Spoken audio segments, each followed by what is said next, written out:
I went to college. I got an opportunity in the pros. But then all of a sudden I'm back home. So it felt like I did a big circle.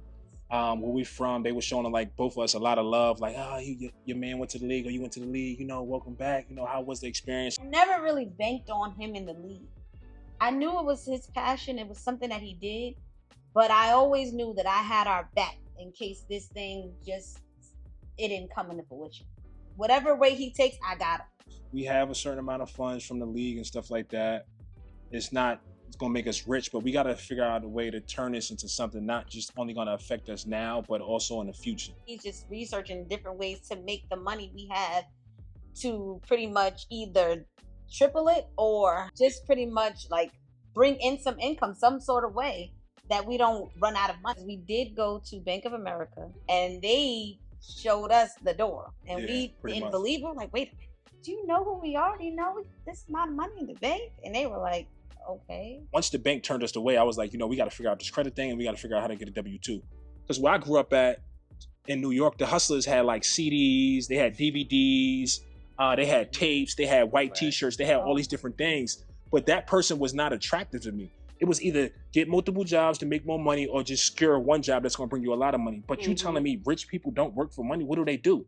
What's going on, family? We are the Justice Family. I go by the name T. And I'm Jackie. And we are the Justice Family. When we say what's up, family, we actually met family today. Yes, hey, cousins. Here with Carlicia. My name is Isaiah, and we are from the Ferguson Legacy Media Channel. Yes, nice. Make sure you go subscribe to their channel. I'm telling you, they got some great content. So today we're going to talk a bit about real estate because they are landlords as well. So Jack, why don't you go ahead and kick it off? Yep, but before we kick it off, we need to let them know who they are a little bit. We got to get the backstory of this. We can't we got to ease it into it. So like T said, this is going to be a wonderful, wonderful story. And you guys seen the thumbnail, you seen the title. So let's kick us off. Tell us about yourself. So my name is Isaiah Ferguson. We are originally I'm originally from New Rochelle, New York, but I was going back and forth between New Rochelle and Mount Vernon, which is a town like right next door in my entire life for the most part. I grew up in a poverty-stricken neighborhood, if I'm being honest, single parent, which is me, my mom, and my brother growing up. That was pretty much our household. We had a lot of fun though. I mean, the environment wasn't the best, but when I think about the memories, how we grew up, it was extremely fun. I had a lot of friends growing up and stuff like that. Great experience overall. Like I love where I'm from, and I got much respect from both towns, really. Nice. Yeah. How far is that from like the capital of New York? Yeah, so we probably about 45 minutes to an hour, depending on traffic, depending on the time of the day. Yeah, about 45 minutes to an hour to Manhattan, New York. Okay. Nice. Well, I am from Mount Vernon, New York, and I reside there pretty much all my life until we took the leap to come down here. I grew up in a family house. My grandparents owned a home in Mount Vernon, and my grandma passed away, and she left it to my uncles and the rest of my mom's siblings. So it's 5 of them, and pretty much I just watched landlording be scary. If that's even a word.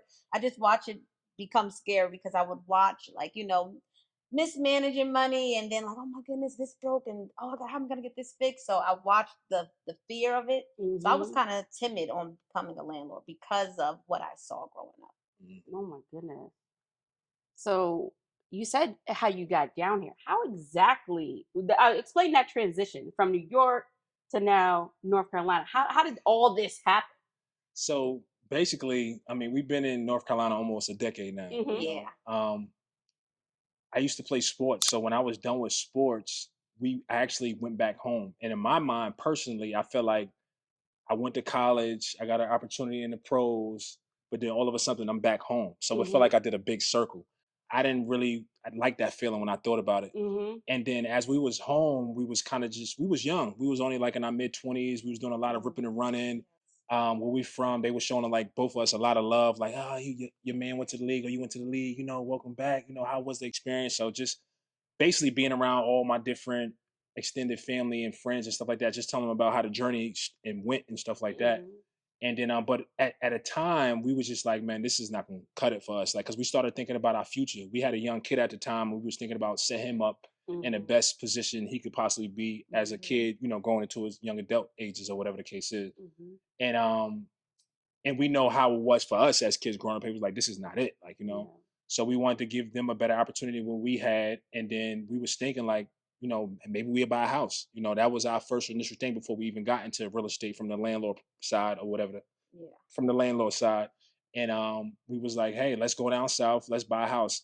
And then we was looking at 3 different states, actually. We was looking at North Carolina, Florida, and Texas. Yeah.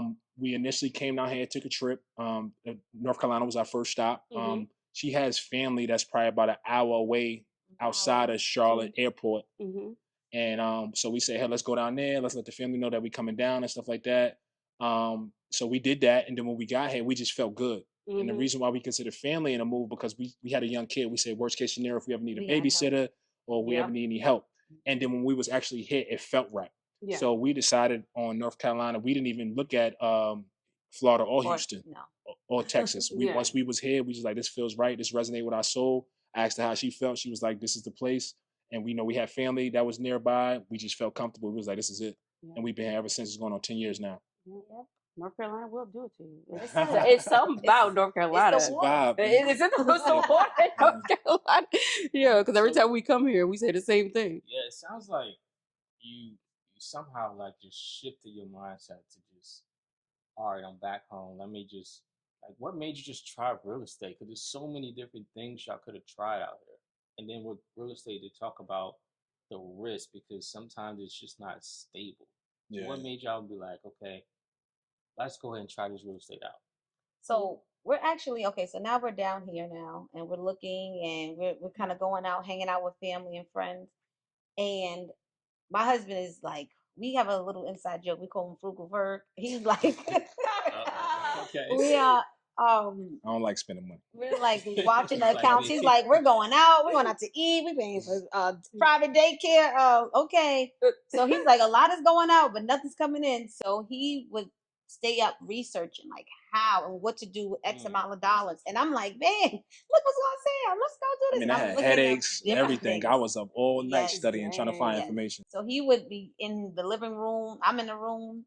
My son is in his room, and he's just researching different ways to make the money we have to pretty much either triple it or how can we, well, legally, triple it or how can we know where we come from. We had other options. Exactly. Like, nah. How can we just pretty much like bring in some income, some sort of way that we don't run out of money. So he basically came across real estate.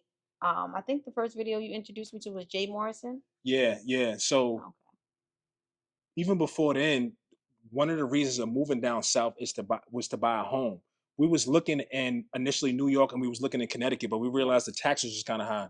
And living in New York, you always hear things about people going down south and buying land and stuff like that. And then as we started communicating with certain people, like the North Carolina talk would like come up. I remember I was in a barbershop one day and it was like, oh, you know, this guy was talking about how his family member just bought land in North Carolina. So I was looking at things as a sign too. So it wasn't even about landlording at first. It was basically getting that house and getting our kids in the house and securing our future. That was the biggest thing. But as we was doing, like we was doing our due diligence about purchasing a home. And then as we was doing our due diligence about that, that's when I came across Robert Kiyosaki. And he was just saying like your house is not an asset. And I didn't really understand that because all the research I've done up until that point, your house was an asset. So from there, I read Rich Dad Poor Dad, I read Cash Flow Quadrant, and then also I stumbled across this podcast called Bigger Pockets. And I was studying like Brandon Turner. Brandon Turner is like this big investor now. He owns all these mobile home parks. But when I first got introduced to him, he probably had like 25 units or something like that. I really was trying to like keep up with him, but he kind of just smoked my boots a little bit. So I just took off, got all these investors and stuff like that. But so that's how I started for me. But when I read Rich Dad Poor Dad, one thing I could not understand when he said the rich don't work for money. Because at a point my wife had 3 jobs. And we always was taught at one time. At one time, yeah, excuse me, 3 jobs at one time. So I couldn't understand and digest the fact that he said the rich don't work for money. I could not wrap my head around that. I'm like, what does this man mean? I was always taught to get multiple jobs if you want to make more money. It was either get multiple jobs to make more money or just secure one job that's going to bring you a lot of money. But you telling me rich people don't work for money? What do they do? So that's when I came across the concept passive income. But again, I was reading his books, and then also I was learning from Bigger Pockets as well. And Bigger Pockets is a platform. It was kind of like Facebook for social media for me. I'll just type in any question and they would answer. And then one time I came across a post where they were saying like, go to your local meetups. And then we went to a local meetup, and then they told us about, your house is not an asset. They told us about, passive income. So at that point in my mind, she was still thinking like she want her house. But in my mind, I'm like, skip that house stuff. I'm not doing that. I don't want to take that route. I want to be able to get some passive income to be able to house hack and to be able to lower our bills and stuff like that. And then we'll buy the house later. You brought up a good point. You said your due diligence. Okay. Yeah, so at this moment, when you was in a barbershop, there was no house. It was you heard people, okay, I'm going to buy the land. What exactly, besides the book, did you do to secure making sure that you get the right house? Yes. The right house. Because you just said you were no longer looking for a home to live in. Yeah. Technically. Right. You were going to live there. No, not exactly. Because we did go to Bank of America with I went with the initial. They were looking for a home, but I guess my husband had the plans. And they showed us the door. And we didn't believe them. Like, wait a minute. Do you know who we are? Do you know we got this amount of money in the bank? And they were like, okay, but what's your W-2? You work? Where's it coming? Is this residual income? Like, how are you going to get more once you have this, when this runs out? I'm like, oh my God, what do we do from here? Yeah, it felt so weird because we went to Bank of America. Like, now that we gathered enough information, we went to Bank of America and was like, hey, we trying to get a loan. But I wasn't working at the time. I just had left the NFL and we was trying to find work. I had a degree. I'm like, I'm going to figure out something with that. But I was, once I ran into Robert Kiyosaki, I thought I was just like this real estate entrepreneur. Like, I don't need no job. I need to go to these banks. I need to figure that out. And they pretty much said, we don't really care about your past or what you have done. If you don't have the W-2 or credit, like buy, like, see the door. She had bad credit and I had bad credit. We all had she had some mistakes where she got her credit cards too early, but my parents kind of messed up my credit. So once the bank turned us away, I was like, we got to figure out this credit thing and we got to figure out how to get a W-2. So I started studying credit. I read this book called Credit is King. I started studying that. They kind of broke everything down to us. And I started calling the credit bureaus. Once I got on the phone with the credit bureaus, it was annoying too, because sometimes you got to be on these phone calls and you waiting on hold for like 45 minutes, sometimes 2 hours. Like, and then there's 3 different credit bureaus. You got TransUnion, Equifax, and what's the third one? TransUnion, Equifax, and Experian. So I'm on hold with these companies like for like almost a whole day trying to get to the bottom of my actual credit report. And I'm trying to explain to them like, hey, the stuff that's on my credit did not come from me, so this is pretty much fraud. Like, I'm in my 20s. This is my first time using my credit to be able to purchase a house. Like, this is not something I've done. So what I had to do was basically send them letters telling my side of the story about why this credit stuff doesn't belong to me. Like these revolving credits and these past due bills and stuff like that does not belong to me. So I had to basically send my ID in, send a letter in, and just tell them my truth. Like, this does not have nothing to do with me. This is something that my mom did, in the past. Like, you have to take this off my credit. This does not belong to me. If it was mine, I would take full responsibility for it, but it's not mine. And I've done that with my credit, and I also did that with her credit. With some of her credit, she had like certain credit cards that she was behind on. So what we did was we just negotiated deals. For instance, for example, if she had a $500 credit card that she maxed out that she never paid back, we just said, hey, we'll cut y'all a deal where we'll pay today, but we only gonna pay you $250. And that way we just got rid of that debt on her end and on my end. Yeah, and so at the that debt collectors, they just something's better than nothing. Yes. So they rather take something better than nothing. So from there, that was that. And then from there, once we cleared everything up, that probably took us about 8 months. Because sometimes when you get things, all the time when you get things cleared off your credit, it takes like 30 days for that credit to revolve to show. So we did that over and over until everything was clear. It took about 8 months. At that point, we was already looking for jobs to get the W-2. Because by next time we go back to the bank, the credit is right and W-2 is in hand. We ready to go. There is no denial. Yeah, there's no denial. Y'all told us what we need to do. And we did it. And it was crazy though too, because we was we already had built ourselves up for this moment, but we were still naive. We never learned about home ownership and stuff like that. You know, it was all new to us. So we was already kind of timid going into bank to even basically put the stuff that we learned from Robert Kiyosaki to put it to work. Like, you know, so we was already kind of timid. Like we didn't know what questions to ask. And sometimes when you're dealing with these companies, they don't tell you the right questions to ask. They ask you what you need from us. So when we got turned away, it kind of made us upset. So that made us go down that rabbit hole. Like, we're going to get to the bottom of this. So you said you worked 3 jobs at one time. Yes, I did. That's a lot. Yeah. I mean, in New York, no. Can you explain the schedule? Were you doing that? Yeah, like, right. Were you doing that too because of trying to get to buy a house, or you were just No, so actually, when I worked the 3 jobs, Tell we you the were truth. still in Connecticut. So I was like, New York okay, area, yes, Connecticut, yeah. New York is like right next to each other. yeah, we're like right there, exit 9, right, Yeah, yeah, yeah. Stanford. I was about to say Stanford, right? Yeah. Yeah, Yeah. okay. So I was like, you know what? Okay, I think we had just got drafted. No, that was after. This is I was after. already done. I Yes, was already done yes, he playing. was already done. I never really. This probably sounds crazy to you. Probably sound crazy to you guys too. But I never really banked on him in the league. I knew it was his passion. It was something that he did, but I always knew that I had our back in case this thing just it didn't come into fruition. So my mind was like, no matter if it works, if it doesn't work, we got this kid, we Take got notes this of family. Yeah. It's gonna work out. Like I got him.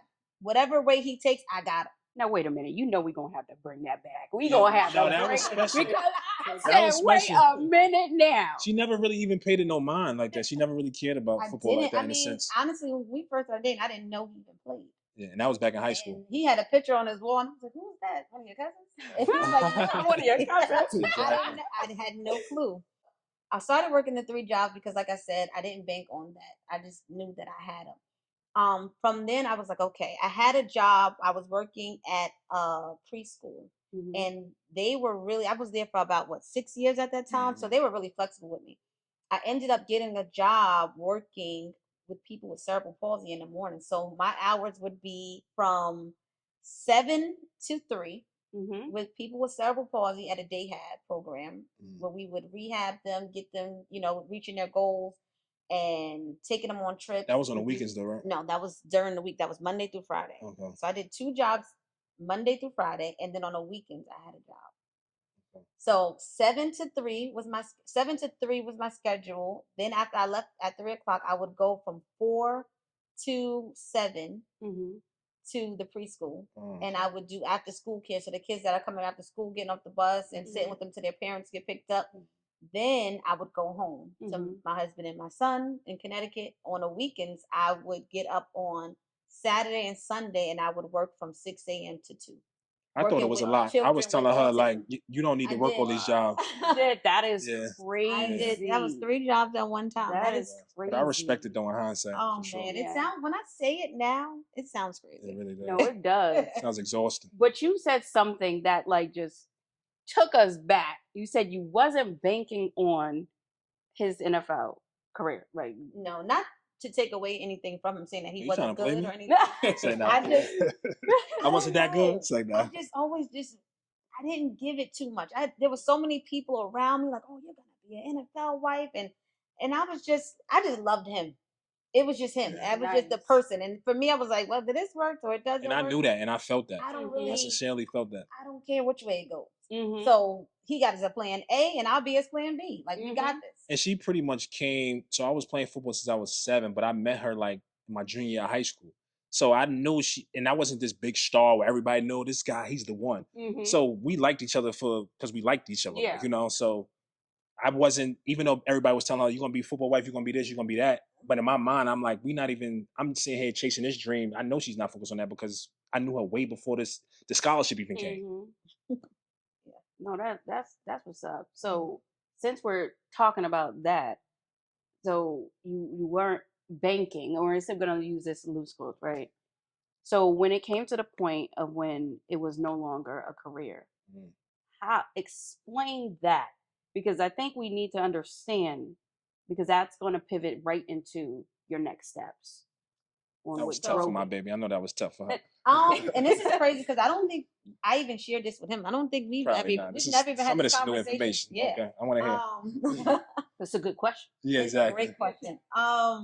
So when it was all said and done, and it was like there was no more NFL, it was heartbreaking because it was I knew how much it meant to him, and I didn't know how this would change him. Yeah. Because prior to we've had so many losses, and I just felt like this is another loss that he didn't need. So I honestly put my feelings somewhere in there, like the dreams of us going to live in Los Angeles and ride that wave and do all the things. I put those to the side because I was concerned, what will this do to my husband? Like, how is he going to be? How is he going to be as a father now coming home from this? How is he going to be how is he going to be mentally? So, and he's never done anything since I've known him since but football. So what is he going? I didn't think he couldn't do anything else, but I'm like, what else he want to do? What is he going to want to do other than football? So for me, it was like a loss. Like we lost a part of the family member because our whole relationship has been football. Yeah. I have been on the train. I have been literally in dorm rooms with him. So I'm like, what do we do without this piece of our relationship? So I didn't know what that was even going to look like.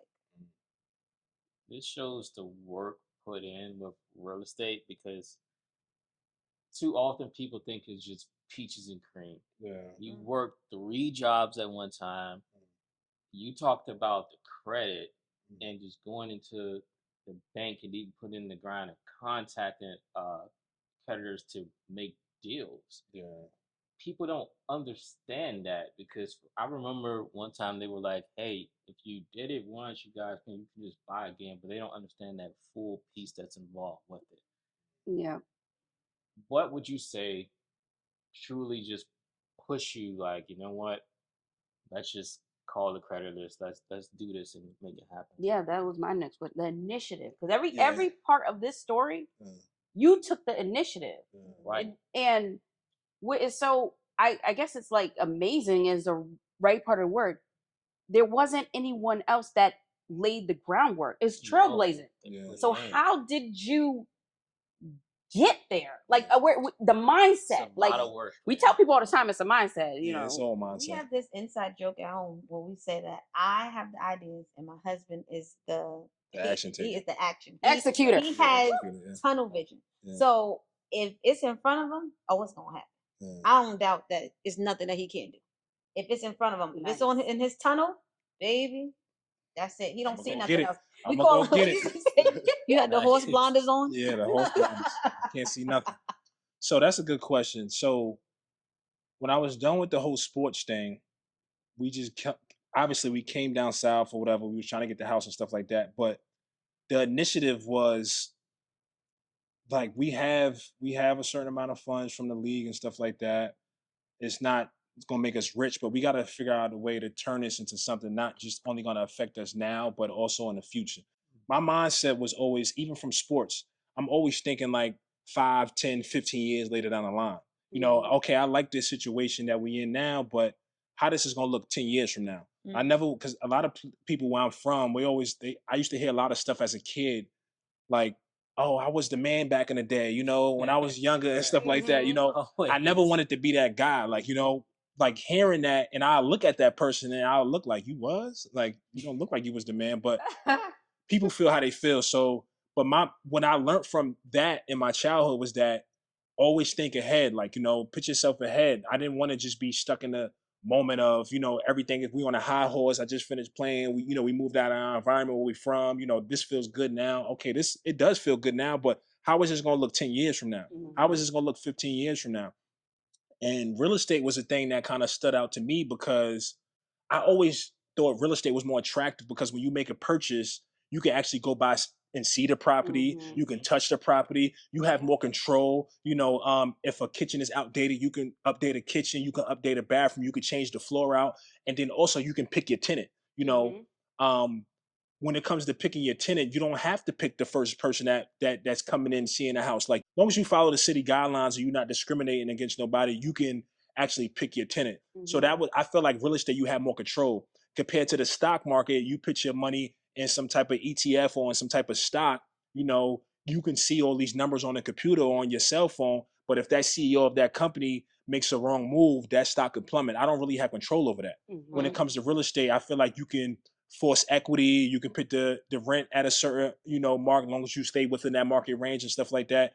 And you had different alternatives. People think when they think real estate, they just think, a real estate agent, but you have real estate agent, you have real estate investors, you have landlords, you have all these different outlets. You got people who do fix and flips. Mhm. I just feel like to me it was more of a tangible thing. It was something more that I can touch, something more that I can see. And Robert Kiyosaki, he was always gun ho real estate. And I'm a type of person, I'm not gonna have my foot over here, my foot over here. I don't, because where I grew up at in New York, the hustlers had like CDs, they had DVDs, they had tapes, they had white T-shirts, they had all these different things. But that person was not attractive to me. I was the type of person. What I learned throughout the years, what focus on that one thing and take it to the next planet. Like take it all the way to the top. So once I dove into that real estate thing, I said, babe, this is gonna be it. Even though we was naive, we wasn't sure, we didn't have no blueprint. We was creating our blueprint along the way. Now we have it because it's 10 years later. But in the beginning, we was just figuring it out as we go. And my wife is funny though, because she was like, "Oh, he got it all figured out. He know what he doing." And we have certain, disagreements or certain moments where we'd be like, "Babe, I didn't know what I was doing. I was just figuring this out. You thought I had this down pat? No, I did not. No, I was just figuring this out along the way." That was the Wow. mindset though. I like that. So basically, now it's like you kind of like don't have a boss basically, Yeah, and fully in control yeah, because you said with picking the tenants and everything. yeah. How do y'all balance that? Do y'all like both make the calls and you do one piece and you do another piece? How do y'all work that out? So with me, I'm probably gonna do the marketing. Obviously you had the platforms out there like Zillow. So we work with like Zillow, Realtor, and Trulia and stuff like that. And then also we market to Section 8 housing as well. We familiar with Section 8 because to be honest with you, I grew up on Section 8. So Section 8 get a bad rap and people say all these different things, but some Section 8 tenants, they do have the cream of the crop where you might run into a single mom who's just falling on hard times, that have multiple kids that just need some type of assistance. Or you might run into like a veteran who has a voucher that's just falling on hard times and they just need some type of help. So we market to both market and like people who have vouchers as well. And so I'll do all the marketing and stuff like that and I'll bring the tenants in and then from there. I'll look through some applications. We kind of just do either open house way. Sometimes we do it that way, or I'll select a few, give them a call, let them know. We'll do scheduled time showings, and for the most part, I use my gut. I use my Gut. gut. I use my Nice, gut. nice. I know there's a better way to do it, but this gut don't lie because I'm from New York, so I smell the BS. I feel the BS. She I definitely got the know. discernment I for agree it. with Yeah. that though. I have Yeah. the eye of the tiger. So I know somebody is, hey, this is for us. This is And going to be also a good too, when relationship. she's doing these open houses or showings and showing the property, they don't know we own the property. No. So they giving us information like they truth. Like they not Yes. coming in here trying to just be this uppity way because they trying to No. impress the landlord. I've had They think we people- are property managers just helping out another investor to get the that property lives in rented. Florida. Yes. Florida to be exact. Exactly. Yes, he Exactly. has an address. No, that's a good one, Take right? notes on that. Yeah, one. that's a I've good had one. people say to me, "Oh, they said no pets, but I'm gonna get about 2 dogs." I'm like, "Oh, you are? Oh, okay." Oh. You have people Okay. crying. I've had people crying. I've had people saying, I'm gonna just re-wallpaper this whole thing, or I'm just gonna paint it. I mean, just different things, just reconstruction, add-on islands. Dang. The things they will tell the realtor. The things they will tell you. Yeah, the realtor. Exactly. The realtor. So We can do that when we own the property. We our own realtors. So, yep, that's my vetting process, and that's how I pick them. I use my gut and my intuition just to see: are you truthful? What are what are your intentions? Are you gonna have 50 people living in here, or is it just you and some kids? Just you never know. Mhm.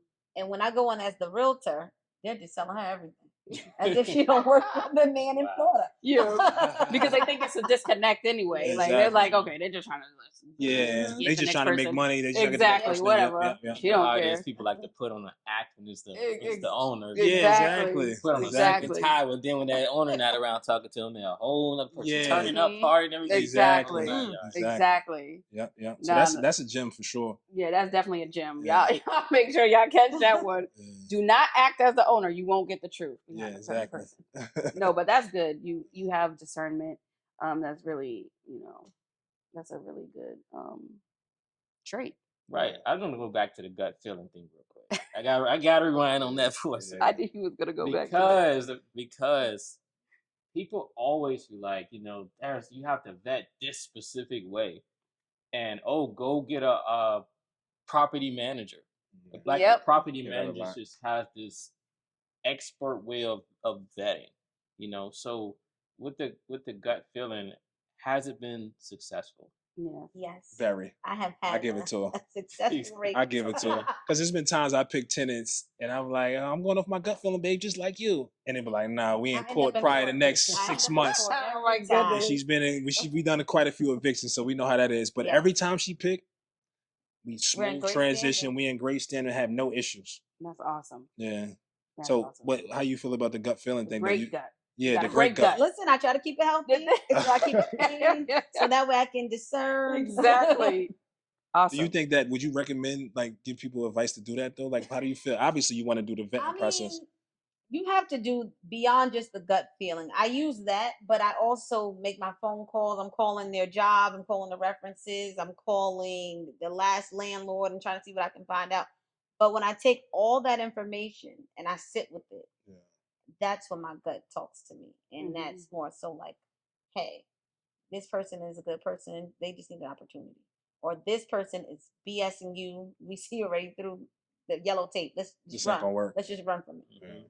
So I just look like, can I end up possibly in court with you? Because I don't like court. I don't want to. Please. I don't want to go to court. Do you ever take it beyond that, like looking at their socials, their LinkedIn's, and things like that?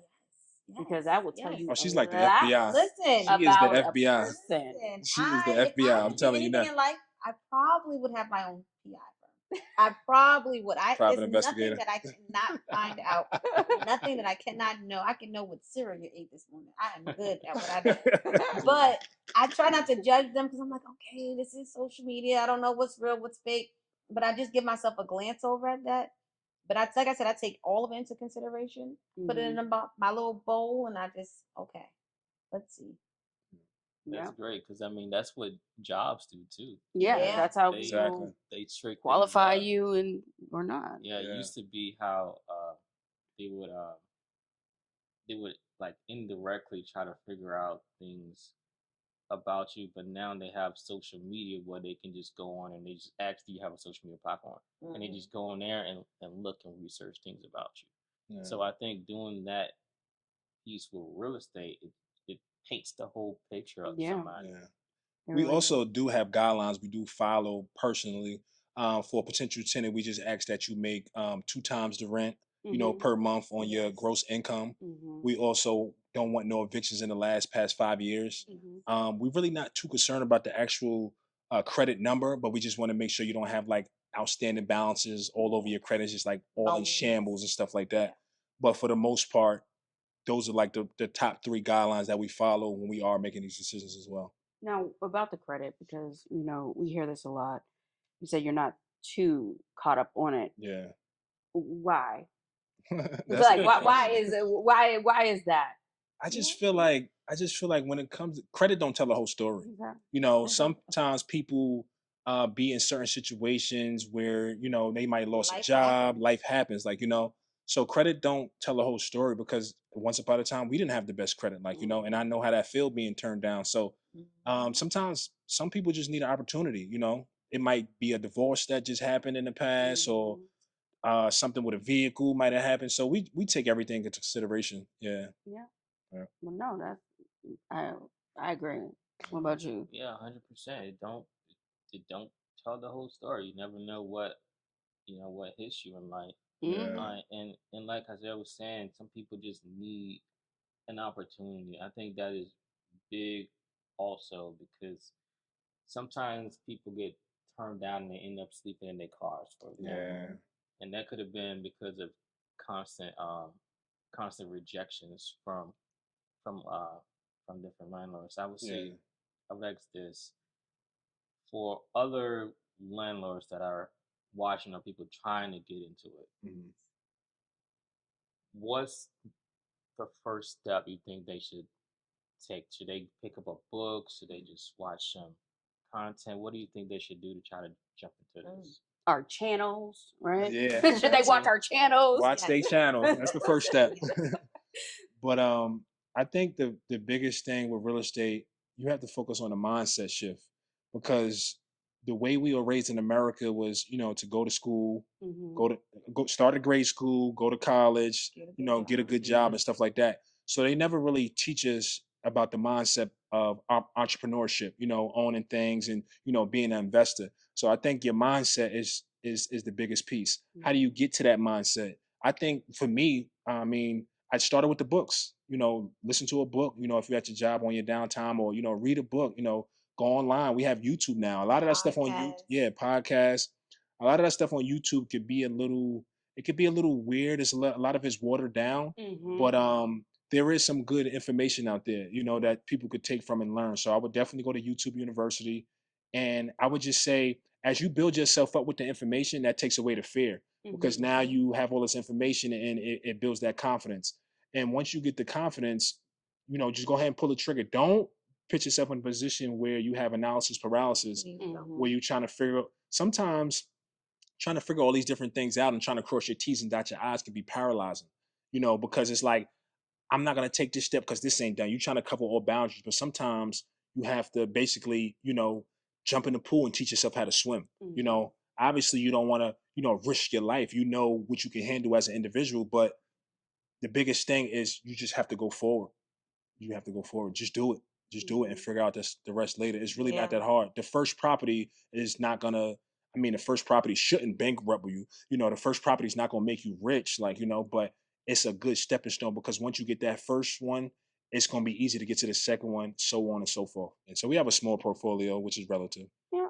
So tell us about your strategy behind this. Like, the process of buying, where, like, you don't have to name the location, but just like the strategy behind it. All right, so we could basically take y'all back to how we got our first property.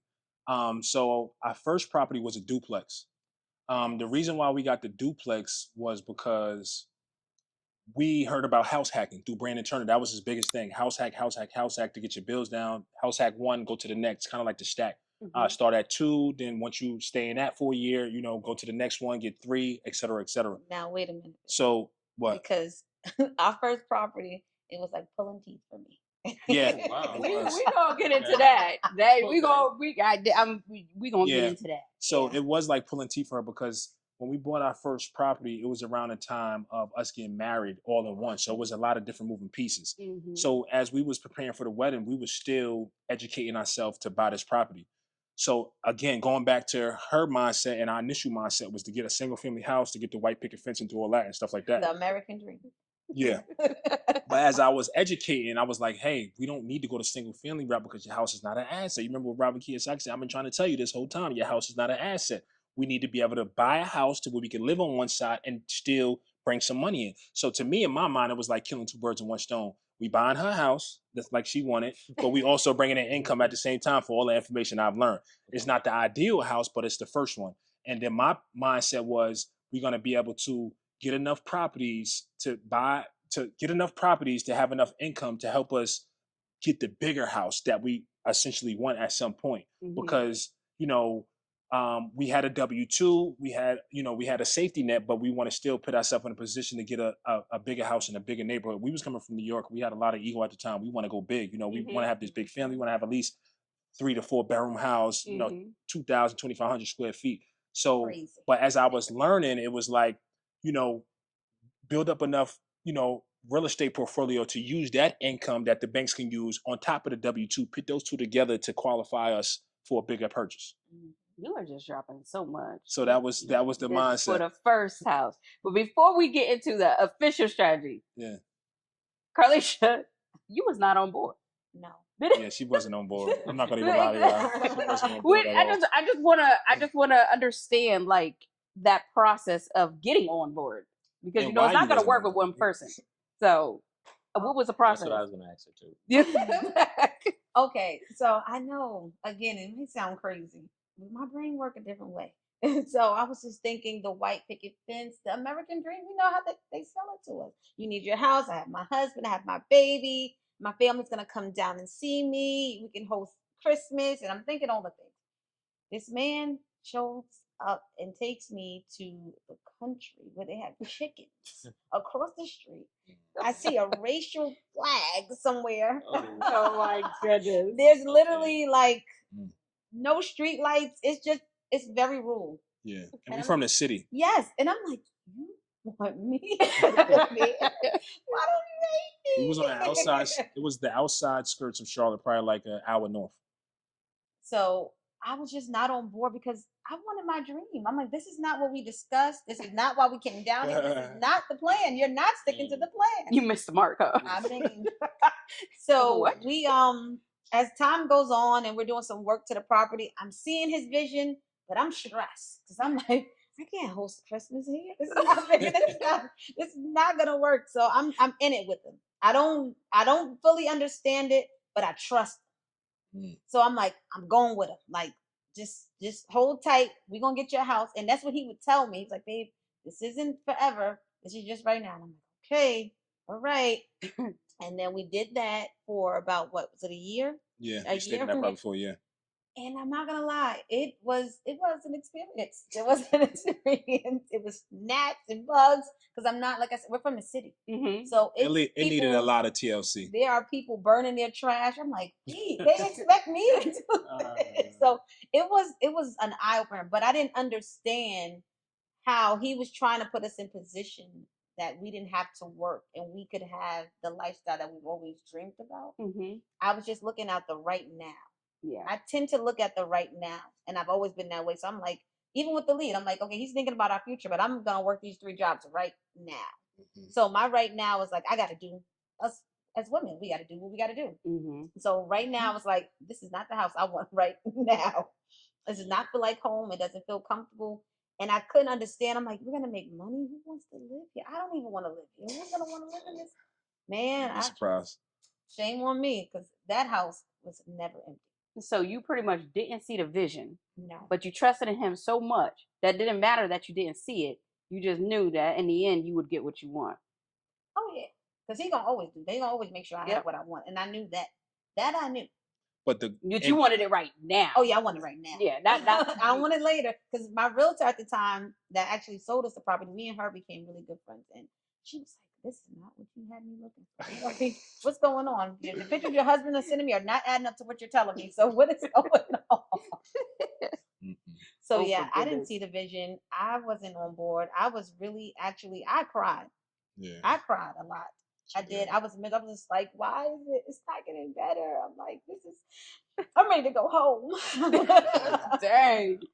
Oh my goodness. I remember them days. Oh man. It was a lot. Just trying to explain it because, like, again, she's more like a right now person. I'm more like thinking like later down the line, which it works for us though too, because sometimes I could be so far in the future, but it's like, oh, we need toilet paper, we need this, we need that, we need that. I'm like, okay, but you handle it right now. I'll think about later.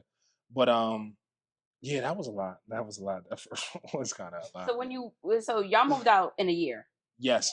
That's fast. So that's a quick strategy. Learning so the information. Did you move out? Yeah.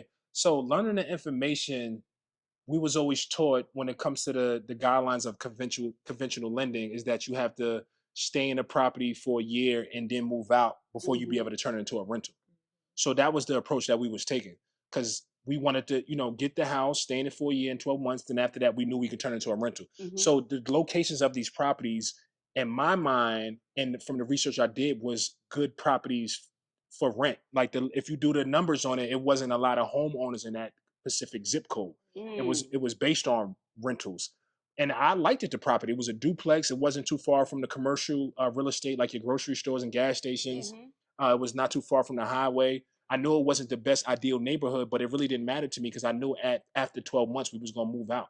I was just trying to put myself in a position, or my family in a position, to be able to get that cash loan, get that going forward. So did you put together that strategy? Let's say somebody don't know much about it and want to jump into it. You think you can like create a strategy plan for somebody else. Yeah. Yeah. As at time, we think about selling like a course course. to buy your first rental To property, help, we wanted to do. I think we even tried to do like a like a live and live Zoom Zoom and stuff like that, and teach where certain we can people. help you walk you to the closing table. But sometimes we go back and forth about it, like, oh, should we do it? Should we Yeah. not do it? But pretty much when it comes to real estate, it can get really complicated because there's so many different avenues and different ways you can approach it. But I feel like I just simplified it to the most simplest thing that anybody can do. Kindergarten can Yeah, follow so this. pretty much it's just you have good credit, you have a W-2 job that you was there at least 6 months to 12 months, and then from there you just go to the bank and let them know that you want to buy a house as your first-time home buyer. And as you qualify for a first-time home buyer, before you can turn that property into an actual rental property where you can start getting cash flow. You move into that first-time home buyer property for about a year. After that year, that qualifies you to move out to be able to either move to another house or you can move to a rental property where you rent. Because it was at a time we was renting the home that we were staying in, but we also had a rental property. And then after that year, you turn that into your first rental property investment. It's really that simple. Y'all just got that for free. Yeah. What they don't talk about, the It's really that behind the simple. scenes. But let's keep on down this road because this is one of the things that's a missing link all the time. You moved out your first home. Now it became the rental. Yes. So you're gonna move into a second home. Yes. How did you qualify to do that? Yes. How does that happen? That's the missing link. How does that happen? Yeah. So most people think like, oh, this is my home, I have to sell it and stuff like that, or whatever the case is. No. But we just stayed in that property for a year. And then after that, we went back to the bank, say, hey, we're going to turn this property into a rental property. We're going to make cash flow from this property, which is going to help us as far as our debt to income should help us qualify for the next. The bank said, okay. From there, we went searching for properties. We ended up finding a townhouse. And then once we got the townhouse under contract, we went ahead and got the property listed. We was looking for a renter. We rented that out, and then we transitioned right into the townhouse. So wait a minute. A realtor won't even tell you. They this. won't I even just tell gotta y'all pause that. for a second. Let's just pause. Cut right. Hold on. Go ahead, T. Things that you guys are saying.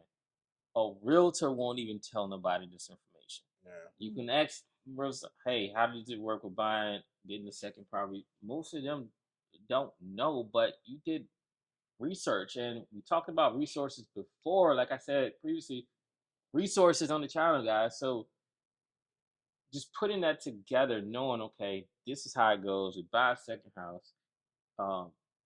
You guys got the blueprint. Yeah. And did you do it again? Kind of like the same thing? Yeah, we just followed the formula. Just repeat it. Yeah, but also when Rinse and repeat. Yeah, rinse and repeat. That's all we pretty much did. But again, we were so naive to the process. We were still kind of nervous and fearful taking those different steps because we didn't know what to expect. Like, you hear all this different stuff, but he was like, you know what? This is it. And then as through conversation, it's like, this is the blueprint. All we have to do is rinse and repeat this. Just keep doing this. Yeah. We just closed, baby. We got him. There you go, baby. Can I put it on your finger? Can I marry you again? I'm about to marry her with these keys. Oh my God. Bow, bow, bow, bow, bow. We happy to have them keys. We just closed on another property. You know what I'm saying? I can't even really explain this shit. It's really just, it feels good. I feel like the first time all over again. I can't even front. It does. And But you we know gonna what make we this doing the a first habit, time? Let's go celebrate. Woo! Definitely time to celebrate, man. That is crazy. That is amazing, and I'm so glad you were willing to share this because this is a very important piece. As you know, there's many people, especially in the community. You usually gotta buy. They are not exactly. You gotta buy a book or something, Oh, but they are not landlords looking to become a landlord, and I'm pretty sure they want multiple properties. It's just that gap of understanding. Once I have my home, how do I transition that into a rental? But a big piece of what you said was you already had the vision. We ain't staying here. No. That's the key. Because you can buy a house all day and be attached to the house. Like, I don't understand what you're talking about because that's how I was attached to the house, but you're missing out on the plan, right? So it's one thing getting the house. Okay, this is going to be the plan, but it's another thing to execute on that plan and actually move out to get the next house, and keep on doing that. Absolutely. So you guys did that every year? Yeah. Yeah. For how Every many year. years? Did that for about 6 years. Yeah. I was 6. Yeah. And it didn't get any easier for me. You would think it would. That was my next question. Did it get easier? You would think it would have, and it did not get any easier for me. By the time we got to the townhome, the second home, I was convinced that was my house. Like, babe, I know This it's is the not one. how big it is, but this is gonna be the house. We're gonna take a break for a while. This is gonna be it. And I said, okay. So we started decorating and doing different things. Oh Lord. He was like, babe, it's almost a year. You know. Oh. I was like, what? We just did. But what about we only have one Christmas here? Like, yeah, no. And then I think we got pregnant with Aiden. Yeah. Yep, we got pregnant with our second son. And at this time, we're like, okay, let's look for something bigger. So this time Now he she got need me. more space. So now I need more space. So I So said, let's go get okay, more space. you know, Yep. I'll do it. Perfect. Yeah, exactly. Yeah, she Good got for me. caught in the web. Yeah, That's exactly. it. I'm telling Let's you, get he more was space. strategizing more than real estate up there when he was in the living room. I don't know, trying to ways to trick me. So he was just like, let's go look for something bigger, maybe like a 4-bedroom. I'm like, oh, Yes. okay. Now we on the. Now we're cooking with gas. So we go and we look and we find this one property, and I'm like, this feels like home to me. This is my house. And he's like, okay. Was it better than the townhouse? Yes. I bet. And what was you thinking? Like, yeah, the numbers are good here. The numbers is great there. I love this location. What? And you're like, oh, wife, Yes. yeah, Exactly. I hope you really like it, huh? So I loved it. It had an ensuite and a master. It was amazing. Best house I've ever lived in my life. Still to this day. Still, I'm attached to that house. I drive by there just to see it. Dang. Yeah. So once that happened, so in the end, once you got to all of the properties, did you end up getting, what happened next? Did you end up getting the dream home that you envisioned? So no. No, I did not Oh my get it. goodness. Actually I don't want it. Which is crazy. You don't want What? the American dream home no more? No. So much has happened in our life in the last 2 years, I'd say. We took some time and just kind of took a break from real estate, and we did some RVing, and we traveled the countries, and we just were minimalists. Went overseas. Yes, we went overseas for 30 days, and just to experience these things. Like, do I want to be confined to this ball and chain? The only house I want is a house that's making me money. Okay, I don't want a house. No, we made it. I like that. Only house I want is the one that makes me money. Gotta get some shirts to say that. Oh yes, That's the mindset. I like that. That's the I like mindset. that. I don't want anymore. And it's so funny because my friends are like, what? Are you crazy? I'm like, no, I'm not crazy. I have homes with an S. So it's almost like we came down here for a home. We got blessed with multiple homes. Mm-hmm. So it's like I got way more than I asked for. In the process of that, I grew and I discovered different things about myself. I'm not even a person who wants to upkeep a home. I don't want to cut no grass. I don't want to do the yard work. I don't want to be responsible. I have to clean night and day. I'm like, the bigger we go, the more there's to clean. That's the piece that nobody tells you. So I'm just like, I'm good. I'm good. I'd rather get an RV with my family and live a minimal lifestyle. So go check out their channel for that too. They show you their journey with RVing also. It's very, very interesting. You guys also said overseas also. Yes, right? so we stayed in Portugal for 30 days, and that was something my kids still talk about today. Like, And that's something they can check out on the channel yeah, also. Yeah, that's on the channel as well. Perfect. That is crazy. Yeah. You know, I wasn't expecting that ending. It's okay. So you wanted the house. You kept on. Okay, the next house is gonna be it. Next house is gonna be it. Next house. Only to get to the end to realize none of this even matters. No, that's crazy. It doesn't matter. That's the the only end. thing that matters is I'm able to sit on the beach sipping my Mai Tai, and I hear that ding on my cell phone. The rent is paid, and I can enjoy. You gotta get that shirt. Ding, the rent is paid. Exactly. I like that. I'm taking Ding. my kids on more vacation, more experiences. It's just more to life than just, what do they call it? Sticks and bricks. Yeah. I'm good on the sticks and bricks, but I love the sticks and bricks that bring in income. Yeah, And sticks and bricks have to bring in the money, right? Yeah. It's just so crazy because our initial thing was to pretty much come down south and to get a house and to get to a point where we built up this small portfolio, well, big portfolio in my mind, and to get to a place where she don't even want the dream house no more. Like I don't really want it neither. Because after being on an RV and traveling the country, we realized that we really like journeymen. Like, we like new different experiences, meeting new people, and and doing stuff like that. And then even living overseas, that was experience within itself. So it's like at this point, sometimes, sticks and bricks, especially getting in like good zip codes, good school districts, these houses be overinflated anyway. Like, so it's like, is it even worth it? I'm sitting here working this job. You could be making six figures, but 75% of my check have to go to this house that I purchased. I mean, I don't think it's worth it. Like, I personally don't think it's worth it. I don't. Mm-mm. That's crazy. So We agree. Yeah. We agree with that. Yeah. So it's safe to say y'all retired. Yeah. I mean, I've been out of Well, work. Well, 50-50. Optional. Yes. To a degree, yes. So she's been out of work for the past 8 years. 7 years. I say 8. He said 8. I'm counting as maternity leave. No. All that year you did the 3 jobs. That counted for the You know what? You got that counted you got too. more than enough. Put in your hours. So she's been out of work 7 years, which has been a blessing to our family. For her to be hands-on with the kids, if they're in school and stuff like that, doctor's appointments, somebody gets sick and stuff like that. So with me, I worked from the beginning when we started the real estate journey. Once I left the NFL, I went right into work because I needed that W-2. But it was a time and period where I did leave my job back in 2022. I remember one year we was doing our tax. We were speaking to a CPA. He was looking at our income versus our expenses. He was like, technically, you don't even have to work because you have all this cash flow on the back end.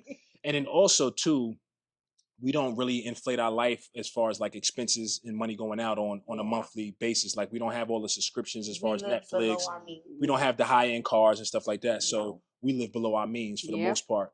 So once 22 came and I was speaking to my CPA, we already knew we was already there because we was running the numbers, but we never knew anybody who kind of lived off rental properties. We heard the stories on YouTube and stuff like that. So to actually physically get that confirmation from him, which we was already feeling, kind of like pushed us over the edge, like, hey, you need to quit your job now. And at that point, I wasn't even ready to quit. I kind of had like the golden hand because I'm like, baby, sure I can leave? She's like, you need to leave. And she antagonized me. You need to leave. You ain't gonna never leave and stuff like that. And I was like, you know what? It's time to go. And I was excited, but it was more of a spiritual thing for me. I had to like build myself up to actually like walk away from it. Just, before I did leave, we had the cash flow coming in from the properties. We had a nest egg on the back end, worst case scenario. So we was definitely well equipped to be able to make that transition. So I was out of work for about like 2 years before I went back into the workforce because during that 2 years we was on an RV and we was overseas and stuff like that. But now that we, did some traveling and, decompressing from real estate and, staying on that hunt, we just spoke like, hey, we need to do this again. So at this point in our life, we just at a point where we just want to repeat what we did 10 years ago, pretty much. They went from hearing the stories and watching on YouTube to being that story. Yeah, that's crazy. When you That think about It sounds so crazy because all the time I'm like, I don't think we have a story. This is normal. Isn't everybody doing this? No. This is a crazy story. This is wonderful. Yeah, I like this. From watching it, man, I'm like, I can imagine, man, I want to get like that. And then you're there, and now people are gonna watch you and check out your channel and be like, we gotta get like them. And Exactly. they've already dropped so many gems. That's just free game. It's crazy. I mean, Yeah, it's a really good story. It's a really good story. Before we get ready to wrap this up, excuse me. I want to step into, because I'm a tech girl, I'm a systems girl. Okay. What systems help you automate your business, just for people out there trying to get into real estate? Yeah, so one of the biggest things we use is a platform called apartments.com. So we kind of like, just use that platform to collect our rent from our tenants. And then also if they have any maintenance requests and stuff like that, they put the maintenance request through apartments.com as well. It's a platform where you can add leases as well. And then also we use Google Voice for our business number. Yeah, so when a tenant want to contact us, they don't have our direct number, they have our business line. And that business line, if somebody calls it rings both our phones.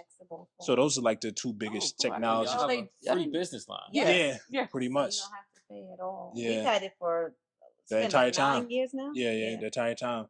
So again, once a tenant calls that phone, it goes to both of us, so we know to either answer it or not, or whatever the case is. So operationally, it's low. like Yes. just to like operate, automate, and all this Yeah. other Yeah. stuff. Yeah. Yeah. We don't really spend that much time on our business. Like, I No. mean, That's the next question. yeah. You have all these properties. How much time are you spending on it? What would you say a Honestly, month? I Probably about mean, 10 hours a month for the most yeah, part. that it's Only, that. yeah, Like it's You said a literally month. yeah. yeah, 10 like hours a 10 month. hours a month. Yeah, we set And it and forget it. that's just checking them dings, right? Yeah, exactly. Make sure that money's coming in. But yeah, we don't spend that much time. If we're not paying our mortgages, paying our loans back and stuff like that, that's it. But for the most part, our properties are in pretty good shape, so we don't really have that many maintenance requests. I mean, we had a handyman that we've dealt with for a long period of time. If anything ever pops up, we just give him a call. He goes right to the property. I mean, he's dealing with big jobs at certain times, but if he doesn't answer, we do use another tool called Thumbtack. Yes. Thumbtack is a platform that we can use that we can find different handymans for individual jobs or just like Mhm. a general contractor if need be. Mhm. So yeah, we don't really spend that much time on our portfolio. Our tenants are pretty good, thanks to my wife picking the right ones. And then we have a mix of market tenants. We have a mix of between Section market tenants and Section 8. And for the most part, they don't really bother us like No, that. they Yeah, don't. yeah, it's pretty solid. Yeah, I think that's very good because some people might think that landlording is a headache, and I know you hear our stories. Yeah, So, yeah. It can could be. get like that. It can be, and I'm not gonna say we've just had this golden ride the whole time. Mhm. We've had tenants who have tried to get over on us. We had because- 3 evictions in like 10 years though. Yeah, and I It's mean, not bad. That's Yeah. pretty at all. low. Yeah. At all. Yeah. I mean, during COVID, we were so grateful that we Oh, were fully yes. staffed the whole entire time. Like, Yeah. we had no vacancies.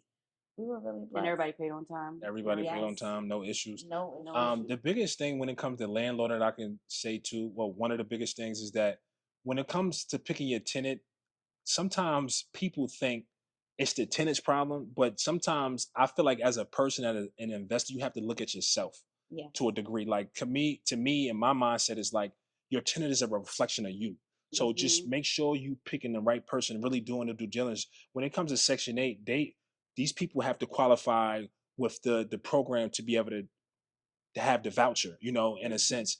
But at the same time, just because you have a voucher, that don't mean you're going to qualify with us as landlords. You still have to go through our process as well. So it's almost like a double whammy. They have to qualify through their actual housing specialist, and they also have to qualify through us. Like we know all money is not good money. Yeah. So that's our little saying. Like we've had people like, I have this on the spot. And I'm like, Yeah. no, okay, we have procedures and process that you need to go to. And then sometimes too, some people might try to like pay up front. I was always taught don't take the money up front because sometimes it could get risky. Yeah. But I mean, it's really to each his own. But when it comes to mortgages, right? So most landlords want to be able to make it month to month to be able to pay those mortgages because the way that real estate works, you have a mortgage, the tenant pays the rent, you take the rent money, you pay the mortgage, you take the cash flow. I hope y'all heard that, right? I hope you heard that. Yeah. So, but when it comes to that, even though if we have a vacancy, we don't rush to put a tenant in there. If somebody's coming like, hey, we have this wad of money, we pay you the 12 months up front, or like they have this crispy background and it's just too good to be true. We don't rush it. We take our time, even if we have to miss a month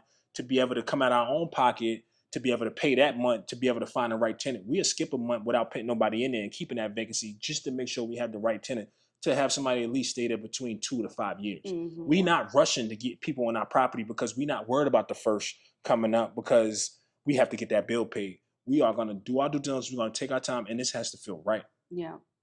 Yeah. And if you have to hold off, you hold off. Yes, exactly. So one important thing that you mentioned just now was if you have to pay the mortgage. Yeah. So the properties have mortgages on it. Yeah, the So properties this do. is a good topic because we hear all the time just pay it off in cash and just have that and the cash flows.